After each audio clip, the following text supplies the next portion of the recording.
A reality that defies understanding usually triggers denial, and we see the Demon King screaming in agony. He simply refused to see what was happening while the hero defeated him right there in his throne room. In that moment, the man is forced to face the harsh truth of his humiliating and painful defeat. His proud black flames couldn't even scratch the hero's, and he's left wondering why. The guy questions how the hero's blade pierced his scales and buried itself in his chest. The Demon King simply couldn't wrap his head around how this could have happened to him. In his memories, he was superior to everyone and graduated as the top student at the Demon King Academy. He studied the book called The Demon King's Standard inside out and followed it religiously. Just as the standard dictated, the man built a tower and also kidnapped a few princesses. After that, he nurtured the heroes who came to save them, letting them get stronger and stronger. For a Demon King, rage and sorrow are the ultimate banquet,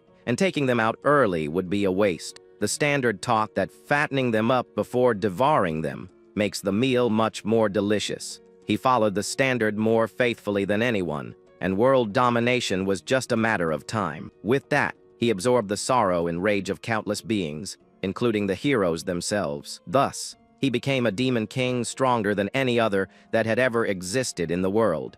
But then he wonders why he is the one lying on the floor, defeated and totally humiliated. The Demon King doesn't understand how this happened, and the hero calls him trash, saying they are all the same. The hero mocks him, saying demons set everything up, but are always shocked by the final result. With a lot of anger, the Demon King questions what kind of nonsense the hero is spouting at that moment. Then the warrior explains that they always kidnap the most famous princess to send a signal. The hero calls the Demon King stupid, and says if it were him, he would have finished off the king to throw the kingdom into chaos. With this, the Demon King realizes that if the human king were kidnapped, humans would fight among themselves, and their rage wouldn't be focused on him. But that would violate the teachings of the standard and prevent him from growing as a true Demon King. The hero continues mocking him and thanks the Demon King for sending monsters to help them train when they aren't heading to the tower. The warrior also comments that when they finally arrive at the tower, things get even better for them. He explains that the first floor is always full of weak creatures, which is perfect for leveling up according to their skills. The Demon King thinks he couldn't let the hero perish along the way because he needed to harvest more energy. He did all of this just because it was what the standard taught, and he always followed the book to the letter. Next, we see the moment again when the hero charges with full force toward the Demon King. The Demon King's face shows all his shock and rage as he realizes the truth behind everything. The hero reveals that when the tower becomes outdated, they simply eliminate the Demon King so a new one can pop up. He goes on to say that it is basically a hunting ground made for heroes and asks if his friends agree. The other heroes agree and thank the Demon King for helping them level up, even calling him their sponsor. They continue the mockery, thanking him for the great training spot and saying the tower had some pretty good loot. Fallen on the ground, the Demon King can't believe what he hears and wonders if his tower was just a gym for them. The hero admits the Demon King was strong and many heroes passed away, but that only made him more famous. Then the warrior says goodbye to the Demon King and prepares to deliver the final strike with his sword. The Demon King gets furious, thinking a mere hero shouldn't dare humiliate him like that. As his life slips away, he asks himself what the Demon King's standard was good for after all. He refuses to check out in vain, and with his last strength, tries to say who he really is before disappearing. In a final scream of fury, he declares he is the Demon King while releasing all his remaining energy. His vision starts to go dark, and his energy dissipates rapidly as he is completely defeated. The man looks up with a mix of pain and hatred on his face, accepting his bitter fate. From his point of view, he sees the heroes standing there without showing any concern for him. His consciousness begins to fade, and his vision turns to the ceiling of the throne room at that moment. The floor of the place was completely covered with the aftermath of the intense battle that took place there. With his last strength, the Demon King curses the heroes, saying they will pay the price for everything. In his eye, we see the reflection of the hero as he swears revenge for them insulting him like that. The victorious warrior observes his fallen enemy, while the Demon King swears he will make them pay. Suddenly, one of the heroes approaches and says not to touch the head because the horns are his. However, when he tries to grab the horns, a strange purple energy starts pouring out of the Demon King's body. The Demon King sacrifices his last drop of life to offer one final desperate attack against them. The hero gets spooked and wonders if that is what he thinks it is, but it was already too late. With that, a massive explosion of purple energy completely consumes the Demon King's body. The warrior who tried to grab the horns is caught full force by the explosion and screams in pure agony. The energy expands through the entire throne room and hits all the heroes who were present there. The Demon King's curse transforms all the heroes into flaming skeletons in an instant. In his final moments, he realizes the standard was wrong and was used to deceive them. His consciousness dissipates, while he bitterly regrets having followed that book the entire time. He wishes for one more chance to get revenge and do something about that cursed thing. His last curse echoes as the purple energy explodes over the tower, and he wishes for the orcs to devour the standard. Suddenly, he wakes up startled hearing someone calling the name Burz Deas really loudly. The MC finds himself in a younger body and in a familiar place, but can't understand the situation. He is in the middle of a crowd and questions what the heck is happening right now.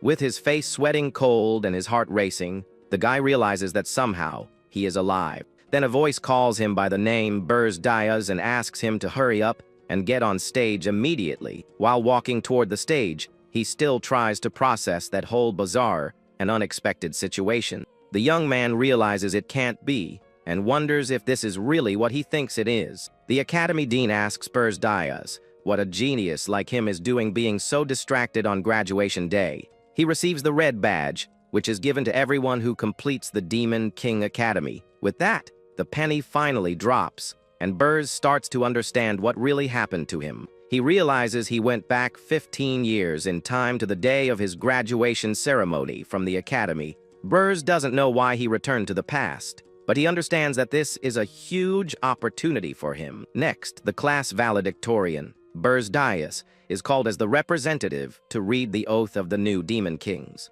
In front of everyone, he faces the projection of the Demon King's standard and its 6 main rules. Burz stares at the Demon King's standard with a serious look full of contempt for the first time. He remembers how he memorized every syllable of those principles, to which he dedicated his entire life. He recalls that it was that same garbage that led him to his end and turned him into a toy for the heroes. Looking at the other graduates, he wonders with disgust if he really needs to read that again. And the worst part is that he would have to swear to follow those rules for the rest of his life in front of everyone. We see the teachers and the den smiling with plenty of pride at their best student. But inside, Burz grinds his teeth in anger, remembering the humiliation he went through. Then the announcer calls his name and asks him to recite the great Demon King's standard. With a smile of pure hatred on his face, the guy prepares to give his answer. To the shock of everyone present at the venue, the MC simply refuses to obey. His classmates are completely confused by that unexpected attitude of his. He screams that he can't make such a stupid oath, because following the standard is the most idiotic thing to do. With hatred in his eyes, the guy prepares to say what the standard really is. Then he shouts for everyone to hear that the Demon King's standard is nothing more than complete trash. The MC's declaration leaves all his classmates completely shocked. One of the professors is so shocked by what he hears that his glasses break on their own. The Academy Dean also becomes completely furious and shocked by the guy's audacity. Burz's shout echoes through the great Academy Hall in that tense moment. It was at that moment that the Academy's greatest orator became the century's biggest lunatic. A powerful and imposing figure slams his hand down hard, demonstrating his immense fury. Archduke Arcane Blarenf says Burz could be executed for insulting the Demon King's standard. However, the Archduke decides to give the guy one last chance to redeem himself for his mistake. He demands that Burz take back what he said and apologize, or his post will be in a place called Arian. The crowd whispers that Arian is the dimension where Demon Kings go to expire, basically a death sentence. They wonder why give another chance to a criminal, since an apology isn't enough. The Archduke reminds him that Arian is the worst domain, where countless demon kings have already lost their lives. But to everyone's surprise, Burrs looks the man in the eye and says firmly to send him there. He declares he will go to Orion to prove that the Demon King's standards are nothing but a pile of garbage. With that, the Archduke calls him a lost cause and banishes him to Orion through a magic circle.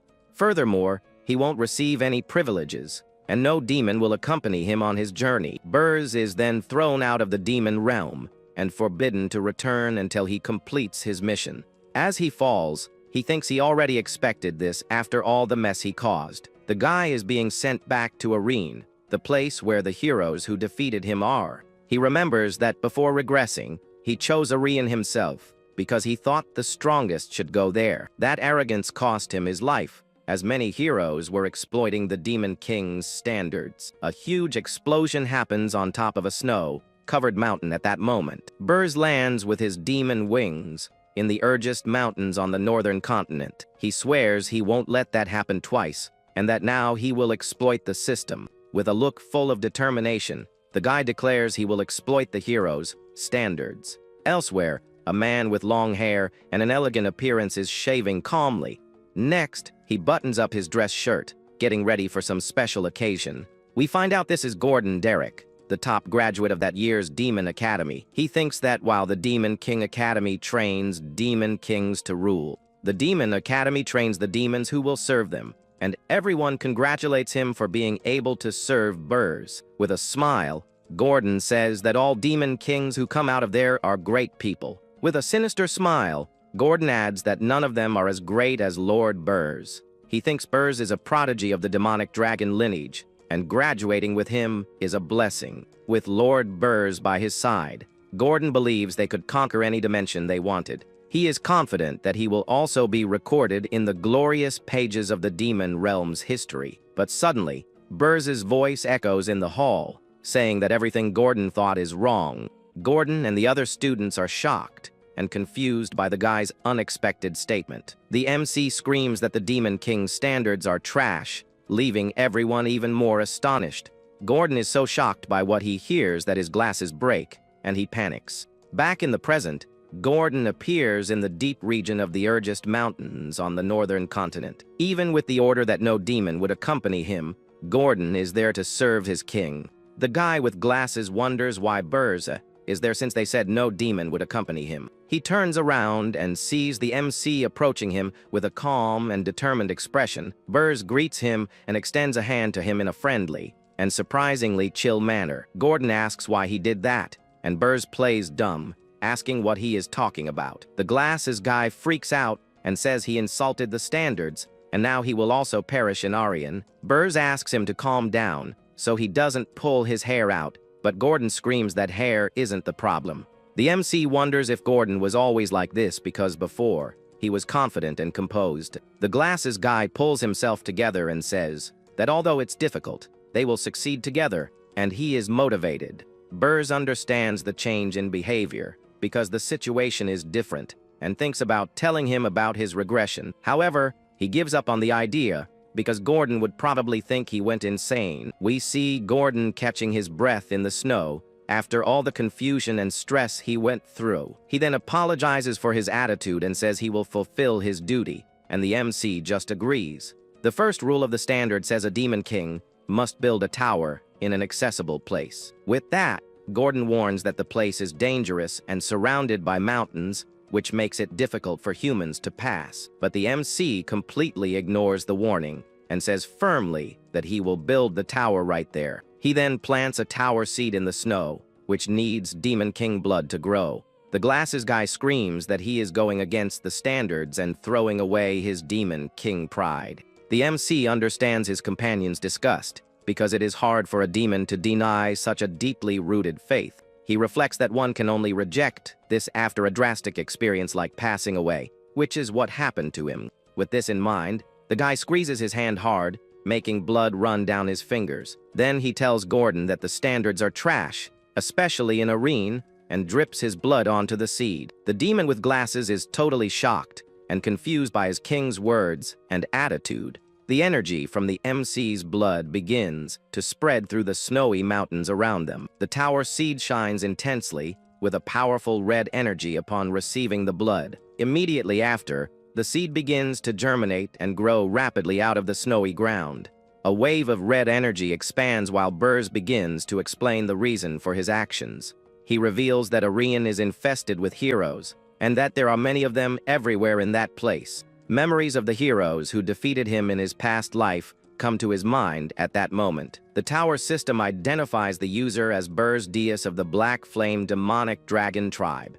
With the identification complete, the tower is finally summoned and begins to emerge from the snowy ground. Burrs explains that demon kings perished there because humans discovered a mechanism and used the standards against them. In this land, the standards don't work and should be called the heroes' standards, which leaves Gordon confused. Before them, an imposing and gloomy tower rises amidst the landscape of snow and mountains. Gordon looks up shocked to realize that his king really summoned the tower in that forbidden place. The MC then walks toward the tower entrance and calls his companion to enter. They enter the first floor of Burrs's tower and find a huge and completely empty hall. Gordon comments that there is nothing there, and Burrs says this is a suitable tower for a king without privileges. They reach the Demon King's chamber on the 5th floor and realize that all the floors are empty. The demon with glasses says that since the tower is built, they should at least follow the second rule. The second rule of the standards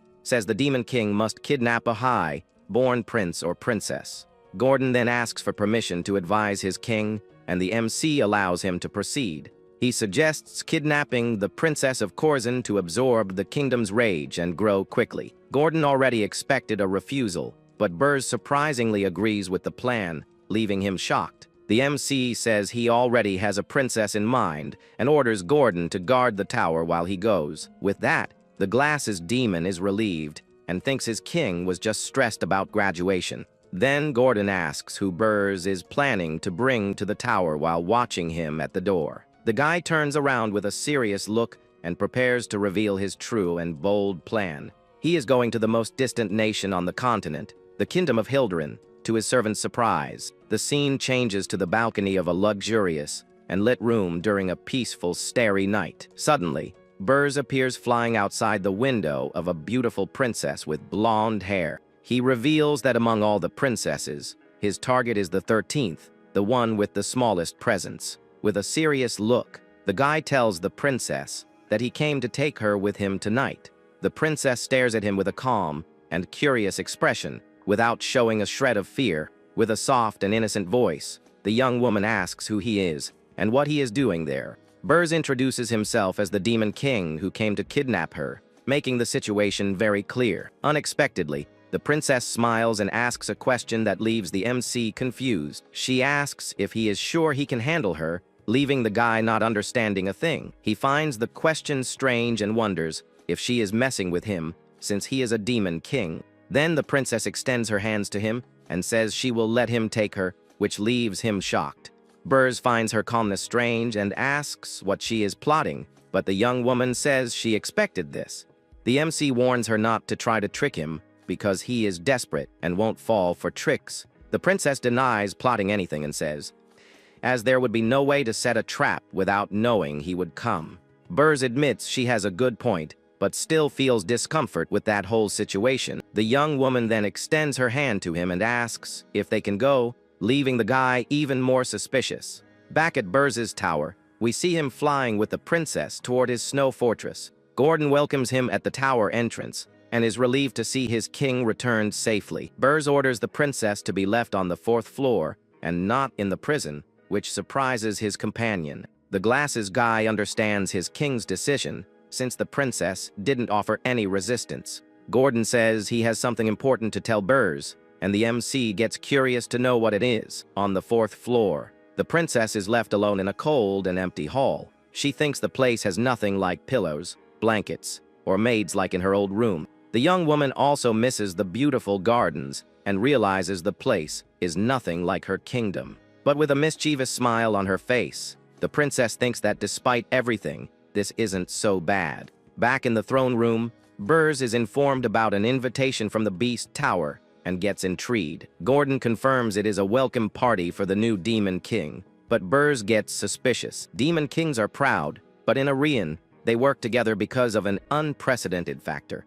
Burrs ignored them before because he thought they were weak, but now decides to interact a little with them. The scene changes to the Beast Tower, an ancient and imposing structure in the middle of a forest. Inside, Draxen, the Beast Demon King, presents himself on his throne with a piece of meat in his mouth. He asks if Burrs is the new Demon King and says he heard he mocked tradition. The MC asks if he is there to fight and tells him to just say what he wants. The giant beast laughs and says Archduke Arcane asked him to take care of Burrs when he arrived. Burrs calls him a noisy old vampire and thinks sending him to Arene wasn't enough. Draxen gets furious with the guy's audacity and says he has a lot of guts to talk like that. The Beast Demon King throws the piece of meat on the floor with enough force to intimidate the guy. He then orders Burrs to lick the piece of meat and says he will forgive his impudence if he does it. The MC asks if Draxen doesn't know why he is there and says it's because he mocked the orthodoxy.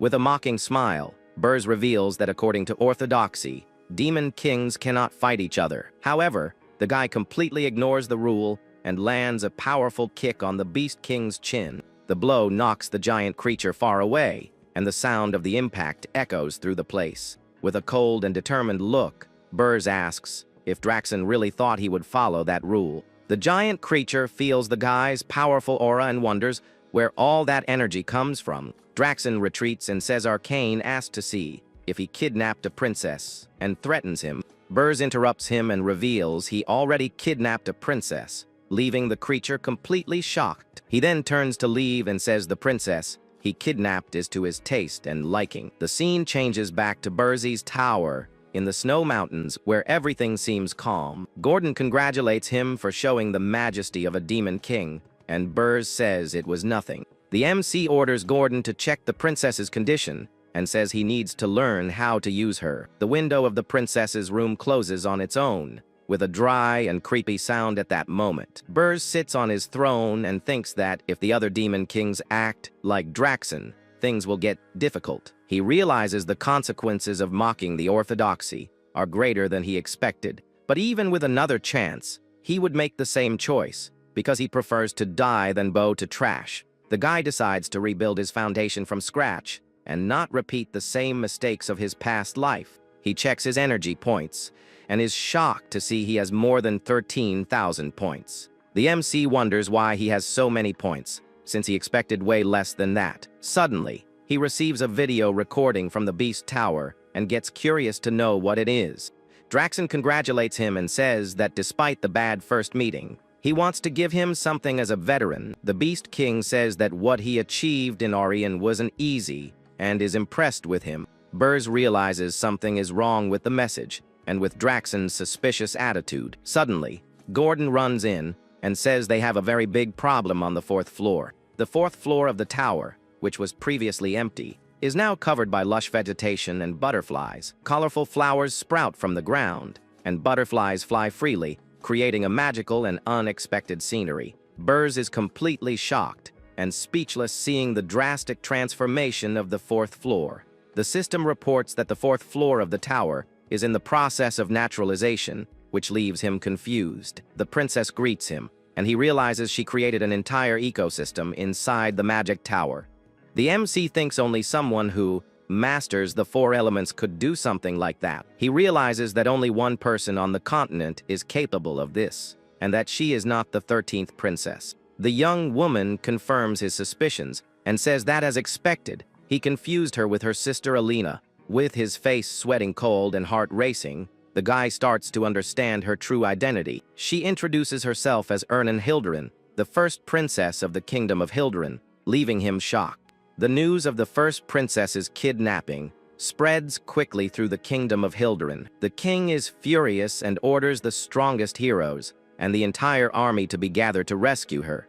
He swears he will end the foolish demon king and bring his precious princess back home. With a mischievous smile, Ernan explains that was why she asked if he could handle her. Burrs wonders how he didn't detect her mana, since he heard about a genius elemental mage. The princess reveals she can hide her mana with a ring that is a royal family heirloom. She asks if he wants to send her back, and the MC finds himself in a complicated situation.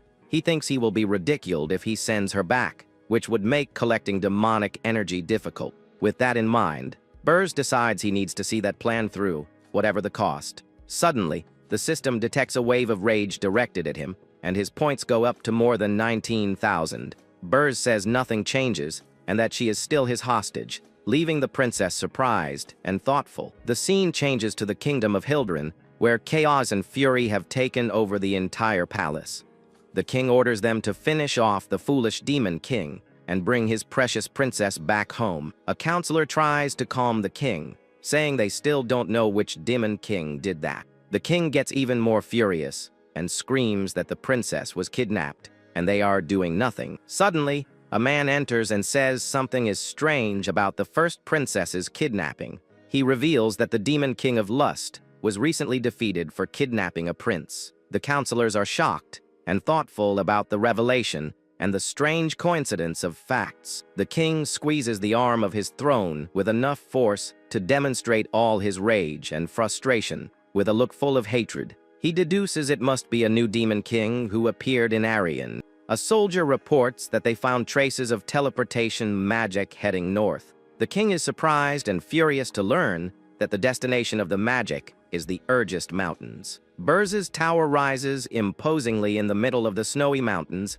awaiting the arrival of the heroes. Gordon warns that the Hildren army will arrive shortly and asks if he can handle everything. With a confident smile and a cunning look, the MC prepares to reveal his plan. He says it's fine, and that the kingdom of Hildren won't be able to reach the tower. The guy explains that the tower is in the extreme north and the kingdom in the extreme south of the continent. Burrs continues saying that the nations on the way won't open passage for their army. Then they will be forced to hire a heroes guild to rescue the princess. Without another option, the king of Hildren orders contact with the Heroes Guild. In the Heroes Guild, everyone talks about the princess's kidnapping and wonders who would do that. They refuse to go to Urgest because the place is full of monsters and they don't want to risk their lives. Burrs explains that the guild won't budge because they only care about money and don't want to take risks. Gordon is surprised and thinks his king considered everything and doesn't follow the rules like the others. He feels that Burrs knows Arian very well, as if he had been there before, which intrigues him. The king of Hildren is furious to learn that no hero wants to accept the job and curses them out. A counselor explains that the heroes in Arian care more about profits than honor. Burrs knows it will take time to form a group and even more time for them to reach the tower. He checks his points but realizes the energy he has isn't enough to handle an army of heroes. The MC remembers the fear he felt facing the heroes in his past life and knows how strong they are. With a plan in mind, he orders Gordon to contact Draxon and says he will sell demonic energy. The demon with glasses is shocked and screams in despair hearing his king's absurd idea. He explains that demonic energy is the currency of dreams and allows one to transcend species limits. Burrs knows he can't stop the heroes with the energy he has, but with human money, he can do something. The scene changes to the fortress city of Holton Work near the Urgest Mountains, where life goes on as normal. Burrs arrives in the city in disguise and is approached by two guards who question him about his identity. He introduces himself as a mercenary, but the guards get suspicious because he is heading to the mountains alone. The MC tosses a gold coin to the guards as a bribe and convinces them to let him pass. With passage cleared, the guy enters the city and thinks he needs to find a guide to help him. He walks through the busy streets of the city in search of a guide for his secret plans. At the Mercenary Guild headquarters, a man complains that the place is good and he doesn't want to leave. He says the soldiers take care of the monsters and they just grab the battle loot. One of his companions asks if he hasn't heard about the new demon king in the mountains. Another mercenary says he kidnapped the princess of Hildren, but the captain doesn't believe it. A third man reveals that the Heroes Guild refused the job after knowing the destination. The captain thinks it's a trick to get more money because the princess is a precious heiress. The other mercenaries agree and laugh at the greed of the guild heroes at that moment. Suddenly, Burrs appears behind the captain and says he understood the situation, startling the man. The captain falls to the floor in fright and asks who he is, while everyone looks at the stranger. With a sinister smile, Burrs says they seem well informed and perfect to be his guides. The mercenaries get annoyed and attack him, saying he won't leave there alive no matter what. The MC dodges the attacks easily and defeats them one by one with powerful punches. He continues to fight with impressive speed and strength, leaving everyone shocked. A giant man tries to attack him with a club, but Burrs stops the blow with just one hand. The guy then breaks the club and delivers a powerful punch to the man's face, knocking him out. With a malicious smile and glowing eyes, the MC shows his true strength and power. The mercenaries are terrified by the stranger's display of power and retreat in fear. Archers on the upper floor try to shoot him, but Burrs dodges the arrows without any effort. He then throws a table at them with superhuman strength, defeating them in an instant. Outside, everyone is shocked and calls him a monster while Burrs gives them a beating. Outside, a mage comments that they are fighting again and wonders if they don't get tired. The guild floor is covered with defeated bodies as Burrs approaches the fallen captain. He interrogates the man and asks where the human market is in exchange for his life. The scene changes to a luxurious and imposing mansion surrounded by trees and a skull gate. Burrs and his mercenary guide walk toward the entrance of the human market in disguise. The guide shows a cage full of men and asks if they are to the MC's liking. Burrs asks if there isn't something rarer and throws a bag of gold to the guide as payment. With a greedy smile, the guide takes him inside, saying he has exactly what he is looking for. The MC reflects that humans desire money and demons desire demonic energy, and there is no difference. They descend a stone staircase toward a more secret area of the market. The guide takes him to a special section where the rarest and most valuable people of the place are kept. Back at the tower, Burrs explains to Gordon that with human money, he can buy people. He plans to buy an elf known for his integrity, to use as a spy against the heroes. The MC believes using an elf as a spy will create chaos among the heroes. In the kingdom of HAIRDRESSER, the hero Hillen Cargill presents himself to the king and accepts the rescue mission. He swears he will rescue the princess and bring the demon king's head in the name of justice. With a determined look full of fervor, the hero prepares for his dangerous journey. Burrs plans to use the elf as a spy to confuse the heroes and gain an advantage. He believes the elf's innocence will make his plan much more effective and unexpected. At the human market, the MC says he wants to buy an elf and that his guide will pay for him. Burrs asks if the guide objects, and the man denies it with fear while receiving the payment. The MC asks to be alone with the elf to confirm something, but the guide gets worried. Burrs says it's fine, and that if something happens, the guide will pay for the mistake, leaving him irritated. He approaches the cage where the elf is chained and observes the scene with a serious look. The guy regrets seeing a noble elf reduced to a slave and uses his magic to free him. The elf feels the demonic energy and asks if he is a demon and what he wants with him. Burrs offers him a chance to get revenge on the humans who captured and humiliated him. The elf finds the offer tempting but says he doesn't trust demons just as much as humans. The MC says he is different and promises his safety and freedom if he is loyal for 50 years. He explains that 50 years isn't much for an elf and is better than being humiliated by humans. The elf accuses him of being a demon who wants to destroy the world tree they serve. He also says it is strange for a demon to ask an elf for help, and Burrs admits he is right. With a cunning smile, the MC decides to make an irrefutable proposal to the elf. He swears by the Demon King's standards that he will keep his promise and won't touch the world tree. In exchange,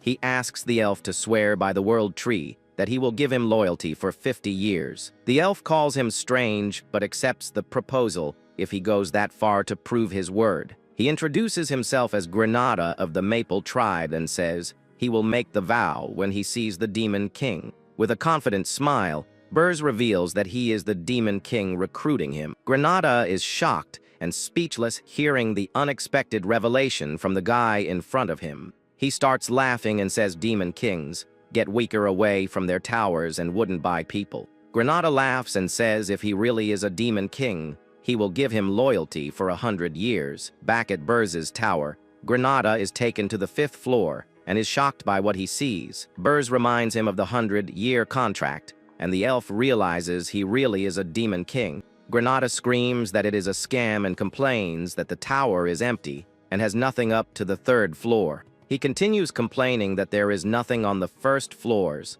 and that the tower is a fraud. The elf despairs, seeing that the 4th floor only has nature and no monster to protect them. He screams that at this rate, they won't last a year, and that the heroes will destroy them easily. Burrs reminds him of the contract and releases his demonic energy to show he isn't playing around. Granada feels the pressure of the demonic power and finally convinces himself that he is a demon king. He remembers that no monster attacked them on the way because they didn't want to risk it with a demon king. With this in mind, Granada kneels and swears loyalty to Burrs by the World Tree for 100 years. He believes he will play an important role in the demon king's evil plan and will have his revenge. But to his surprise, Burrs asks him to prepare a meal, leaving him completely confused. Granada is shocked and speechless at the Demon King's unexpected and trivial request. He, who expects to be part of an important plan, is now in the kitchen preparing food. Princess Ernin appears and offers to help cook, leaving the elf even more confused. In the dining room on the 5th floor, Burrs and his companions sit down for a meal. Granada asks if the woman is the Princess of Hilderin, and Burrs confirms it is Ernin Hilderin. The elf freaks out knowing he kidnapped the crowned princess and screams that he is crazy. He despairs and asks how they are going to stop the heroes with an empty tower and no defenses. Burrs says that was why he bought him and orders him to sit and eat, leaving the elf confused. The MC praises the food, and the princess says she helped, leaving Granada even more lost. On the 4th floor, Burrs says that if the heroes get there, it will already be game over for them. He reveals that Granada will disrupt the human world in his place, and the elf understands he will be a spy. The MC says he needs to test his skills and challenges him to a fight right there. Burrs offers to fight with one hand and no demonic energy and reduce the contract if he wins. Granada accepts the challenge and prepares to fight with everything to earn his freedom back. The elf advances with impressive speed and attacks the MC with a series of blows. He uses the mana from the environment to strengthen his attacks and surprises Burrs with his skill. The MC praises his moves and realizes he absorbed the mana from the 4th floor. Granada screams that he chose the wrong opponent and place and prepares a powerful attack. He uses his magic to trap Burrs with vines and leaves him vulnerable to a direct attack. The elf advances to deliver the final blow and screams that he will take his 50 years back. With a sinister smile, Burrs says that should be enough to test his skills. He transforms into his demonic form and reminds Granada who his true opponent is. The MC says he won't use demonic energy, but will control his strength so as not to kill him. Granada is terrified by the transformation and Burrs' aura of power and tries to retreat. A large explosion happens in the tower, and the sound echoes through the surrounding snowy mountains. The scene changes to the mercenary headquarters in Horton Walk, where life goes on normally. The mercenary guide who helped Burrs appears, with eyes shining with gold and an expression of happiness. Burrs says he wants to hire the guide for a year, and the man accepts excitedly and asks for the budget. The MC throws a bag full of gold as a deposit, leaving all the mercenaries shocked. The mercenaries swear loyalty to their captain, and he thinks about getting a new squad. Burrs orders the captain to put a man on his team to transmit his orders, and he accepts. Granada appears with his face all bruised and introduces himself as the new team member. The mercenaries are shocked and afraid seeing the elf state after the fight with Burrs. They start crying in fear and regret for having challenged such a powerful man. The mercenaries unite in a group hug and accept Granada as their new companion. Burrs observes the scene and thinks that despite being mediocre, they are experienced and hard to find. He knows the only hero who would answer Hildren's call is Hillen Cargill, the Demon Slayer. The MC gives the mercenaries their first mission and orders them to investigate the hero, Hillen Cargill, with a serious and determined look. He orders them to investigate the hero hired by Hilderin. The mercenaries accept the mission with enthusiasm and prepare to leave immediately. Back at his tower, Burrs thinks that now that he delegated the task to Granada, it is his turn to get stronger. He observes the monitoring screens and prepares to start his own training and strengthening. Demonic energy can be used to upgrade the tower or the Demon King himself. The only way for Burrs to get stronger is through the Spirit Flower, a mana crystal. In the Urgest Mountains, nature is untouched, and spirit flowers absorb mana naturally. With that, their energy becomes even more refined and powerful. A true treasure. Burrs tells Gordon he is going to look for some spirit flowers to increase his power.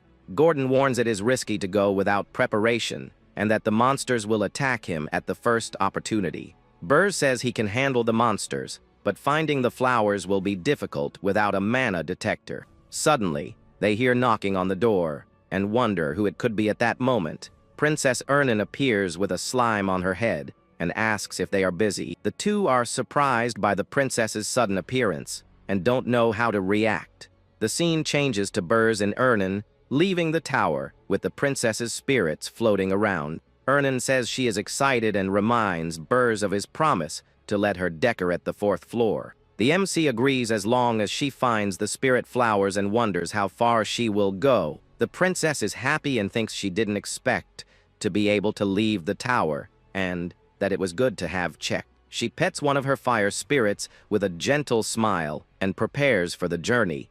Burrs picks her up and tells her to hold on tight while opening his demon wings. He then flies at high speed into the sky, leaving the princess startled and unprepared. The young woman closes her eyes tightly because of the speed and the sunlight blinding her. She opens her eyes slowly and is amazed by the view of the world from above for the first time. Ernan realizes she didn't notice the vastness of the world on the day she was kidnapped because of the darkness. She remembers her monotonous life of training and study and thought it would be like that until she died. The princess says she is probably the only person who has ever flown over the Urgest Mountains. Burrs calls her princess and asks what she has to do, but she interrupts him and asks him to call her Ernan. He scolds her for forgetting her place and threatens to send her to the underground prison. Ernan apologizes, and Burrs orders her to use her spirits to find the spirit flowers. The princess's spirits say goodbye and wish them a safe return from the journey. Burrs thinks they probably won't find the flowers quickly, but will be faster than him. Suddenly, Ernan shouts that she found one and points to a glowing flower in the middle of the snow. A beautiful ice spirit flower shines with a bluish and pure light in the middle of the landscape. They realize a group of ogres was already at the location and stares at them with hostility. Burrs calls them demon descendants and orders them to obey and leave the place in peace. The ogres refuse to obey and say they don't like him and that he will die there. The MC laughs and realizes Gordon was right about the monster's wild nature. He transforms into his demonic form and says he will simply burn them all to ashes. The ogres advance to attack and scream to protect what is theirs and to kill and eat the intruder. Burrs concentrates his demonic energy and prepares to unleash a devastating attack against them. The MC's black flames envelop the ogres and make them scream in pain and agony. One of the ogres orders them to attack the weakest one first and advances toward the princess. Ernan gets scared by the ogre's approach, but Burrs moves to protect her. He creates a sphere of demonic energy and launches it against the ogres to stop them. The attack creates a wave of purple energy that sweeps the battlefield and pushes the enemies away. The princess watches the scene and thinks that ogres are strong enough to take down ogres. She is impressed seeing the Demon King's power and realizes he is much stronger than she imagined. With arms crossed, Burrs releases all his power and shows the true strength of a Demon King. The scene ends with the ogres' bodies fallen in the snow, while Burrs and Ernan observe the carnage. Ernan is amazed by the purity of the spirit flower's mana and admires it with curiosity. Burrs warns her not to covet it, but says she can have one if she finds more flowers. Unfortunately, they don't find any more flowers, even with Ernan trying her best to look. Back at Burrs' tower, the MC reflects on recent events in his plans. He thinks kidnapping Ernan was a mistake, but she might be more useful than he imagined. The princess sleeps peacefully on the 4th floor, covered by Burrs' coat and surrounded by her spirits. Gordon informs that he received a contact from Granada, and Burrs is surprised by the speed. Granada reports that Hill and Cargill and 32 other heroes departed from Hildren's capital. They are following the classic path of forming a party and growing through villager quests. Gordon prepared some plans for the hero's journey, but Burrs discards them without even looking. The MC surprises his servant by dismissing all the plans he had prepared. With a cunning smile, Burr says he won't send monsters or interruptions to the hero's journey. He orders Granada to join the hero's journey with the mercenaries to build trust. Gordon worries about the tower's lack of defenses, but Burrs reassures him and says he has a plan. The MC reveals he is going to reinforce the tower with the help of a dwarf, leaving Gordon shocked. The demon with glasses freaks out knowing there will be a dwarf in the tower along with a human and an elf. Burrs ignores him and concentrates his demonic energy, preparing for his next move. He explains that he won't stop the heroes with a dwarf, but with dwarven magic tools. Burrs says the heroes will expect weak monsters on the first floor, but will be greeted by cannons. Gordon is shocked by the idea and realizes the heroes would never be prepared for something like that. Gordon shakes his head in denial and says that even so, this is very far from the standards. He turns around and sees that Burrs has already disappeared from his throne, leaving him alone in the room. The glasses demon freaks out realizing his king left for another kidnapping without warning. The scene changes to Wolfner, the underground city of dwarves, where life follows its rhythm. A dwarf blacksmith works in his forge with skill and concentration, shaping the hot metal. We find out this is Loger Friedrich, the best dwarf blacksmith, and he is about to get kidnapped. So, our boy arrives at the underground dwarven city of Wolfner. Burr thinks to himself that he's fought plenty of dwarves before, but this is his first time actually visiting their city. He then walks into a local tavern called the Midnight Inn to get some info. Inside, our protagonist tosses a few coins on the counter and asks where he can find the best blacksmith. The dwarf says that for a human, he sure knows how to speak their language, to which Burr mutters that dwarves are all about the coin. The dwarf then instructs him to head to the inner city and take an elevator down a giant crater. Following the instructions, our hero makes a beeline for his objective. In a real hurry, he moves quickly through the streets of the dwarven city, not wanting to waste any time. The dwarf had also told him to go to the very last floor and find the deepest room. Once there, he peeks through the door to see if the blacksmith is actually inside, and sure enough, our boy finds the blacksmith working hard at his forge. The greatest dwarven blacksmith's name is Loger Friedrich, and he seems super focused. Burr is impressed by the dwarf's skill and wonders if this is truly the work of the best blacksmith. With a wicked grin, our protagonist then gets the brilliant idea to just kidnap the guy. However, as he gets ready to make his move, the blacksmith attacks him with his flaming hammer. The attack catches Burr by surprise, and he's sent flying back by the force of the blow. Our boy is shocked and realizes the dwarf sensed his fate demonic energy. Loger then leaps at him, hammer in hand, and Burr wonders if he is what he thinks he is. The dwarf attacks with full force, and a massive fiery explosion erupts on the spot. Burr catches the hammer with one hand and realizes this blacksmith is actually a hero. Loger Friedrich introduces himself as the blacksmith hero and yells that Burr won't leave the city alive. With a smug grin, our hero says that for all that tough talk, he's pretty weak, and adds that he's not a demon. He then reveals himself as a demon king, leaving Loger completely terrified by the sight. The dwarf's hammer drops to the floor with a clang as he stands there, frozen in fear. Suddenly, two dwarven guards burst in, asking what all the noise was about. They look at the now empty and silent forge, not understanding what happened there. The guards then shout that an intruder has kidnapped Loger, and an alarm sounds throughout the city. Meanwhile, our boy is already long gone with a past, out Loger, ordering a city-wide search for him. Burr threatens the dwarf, telling him not to make a sound, and he asks if the demon king is after the princess. Our protagonist says no and mentions he's heard that dwarven blacksmiths dig their own escape tunnels. Loger thinks that a demon king here could only be after the princess, and that he's lived a quiet life to avoid exactly this. He starts to freak out, wondering why this was happening to him, of all people, right now. The system then reveals that the dwarf hero Loger's main trait is his weakness. Our hero realizes he doesn't want to cooperate and offers a deal, kidnap the princess, and he'll let him go. He continues, saying that if a rumor about the selfish hero spreads, the dwarves will despise him. Loger panics and curses Burr out, knowing this would absolutely ruin his life forever. He thinks that since he's already known for being weak, everyone would believe he sold out the princess. Burr then gives him a choice: sell out the princess or follow him and cooperate. Our protagonist guarantees his safety if he helps and swears it on the Demon King's banner. The dwarf knows the banner is like a religion to them, and that he wouldn't break a vow made upon it. With his face slick with cold sweat, Lager seems to be making a very difficult decision. But suddenly, his expression changes, and he tells Burr to get a move on to the tunnel, leaving our hero confused. Meanwhile, back at Lager's workshop, the guards have surrounded the place and confirmed his disappearance. A girl with pink hair and bright eyes then appears, calling out his name. This is Louise Verft, the princess of the Dwarven Kingdom, and she is seriously ticked off about his disappearance. She yells at a guard that it makes no sense for a hero to be kidnapped, but he explains that Lager isn't a combat type. The princess then orders them to find the kidnapper and bring him to her immediately. With a threatening glare, she says she'll have their heads if they don't find him.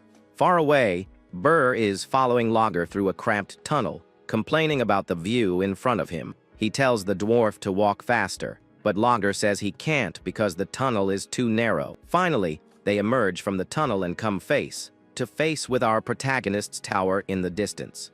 Lager then collapses to the ground and says his part is done, and that the Demon King is on his own now. However, our hero transforms, and the dwarf reminds him of the oath made on the banner. Burr just laughs and says he couldn't care less about that piece of junk banner, leaving Lager completely floored. He wonders what he's going to do with the dwarf, who now regrets not selling out the princess. Lager begs for his life, offering his metalworking skills and saying he can be very useful. He offers to be used as a spy and steal information from the Dwarven city just to survive. Our protagonist then agrees to spare him, and the dwarf thanks him profusely on his knees. But in his head, he's calling Burr an idiot and already planning to betray him the first chance he gets. He keeps up the act, but internally swears that the Demon King is going to regret this. Back at the tower, Lager wakes up completely disoriented, surrounded by spirits and butterflies. He finds himself on the 4th floor of Burr's tower, along with Gordon and Princess Ernan. Gordon freaks out seeing a hero there, and our hero immediately tells him to shut it. Meanwhile, Granada tries to give a report, but Burr ignores him for the moment. Princess Ernan approaches and asks if he's the hero who came to save her. Lager then demands to know why he's there, and Burr says he never promised to let him go, only to let him live. Our protagonist reveals that he knocked him out and carried him here to make sure he wouldn't run off. The dwarf then starts to laugh, forced and completely without humor. His laughter becomes more and more desperate and manic as time goes on. He keeps laughing while on the inside. He's completely broken and devoid of all hope. Our boy, with a cynical smile, asks if he's happy to become his subordinate. With tears in his eyes, Lager says he's overjoyed with his current situation. Our hero praises his mindset and says he'll give him an important mission. He orders Lager to install artillery on the 1st floor to wipe out the heroes.